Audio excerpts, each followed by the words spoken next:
And I've been involved in transformation efforts for many decades. I have only one lesson to share with all of you.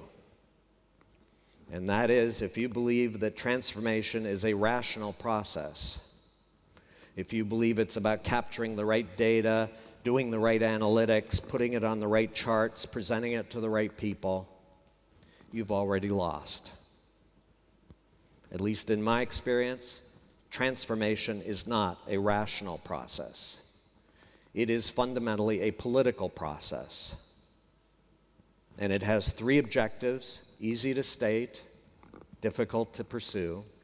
First objective, identify and neutralize by all means possible the enemies of change. Challenging for many reasons, but one reason is, again, I've been in many leadership meetings around the world.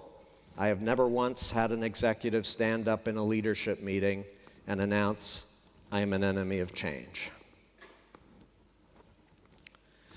Everyone sits around the table, they smile and they nod at each other and they say, yes, we need to change. And then they go back into the privacy of their offices to conspire on how to undermine this process of change. So identifying the enemies of change, non-trivial, but necessary, and neutralize them. Second objective, identify and strengthen by all means possible the champions of change. And then there's a third objective, which again is a bit counterintuitive, but I think absolutely essential. And here I take inspiration from a great book I hope many of you have read, certainly recommend it, called The Art of War. One of the key messages in The Art of War is if you have to engage the enemy in battle, you've already lost the war. And the natural temptation, if you get conviction that transformation is essential, you want to go confront the enemy immediately. Do battle, get it over with, move on. Resist that temptation. Postpone confrontation between the enemies of change and the champions of change as long as possible, until the enemies have become so weak and the champions so strong that the battle isn't even necessary. It's clear who's going to win. In that context, the traditional approach to transformation is what I call the Big Bang top-down approach to transformation. You know, leader gets up in front of the leadership team and says, we need to change everything. Because we're a large organization, it's going to take a lot of money. Can't do this on a shoestring. And because it's going to be a large organization, it's going to take a long time. Can't do this overnight. But trust me, at the end of that, wonderful things will happen. In my experience, what that person has just done is put a red bullseye on their back and invited the immune system and the antibodies that, in my experience, exist in every institution to mobilize and crush. A lot of money? Not from my pockets.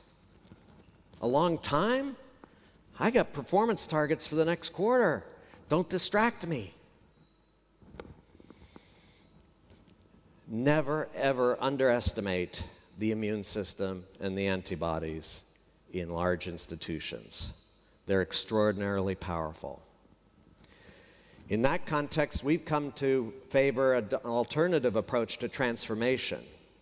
It's something that we call scaling the edge.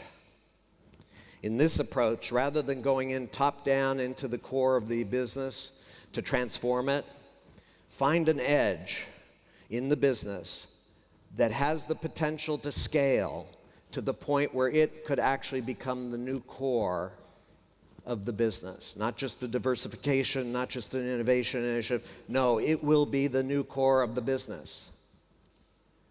And focus on driving the transformation through the edge rather than the core. Very different approach, and by the way, this ties back to the zoom out, zoom in. Doing a zoom out, zoom in effort can be very helpful in identifying edges that truly have the potential to become the new core of your business. But in our experience, that minimizes the risk of the immune system and the antibodies coming to crush the effort to transform.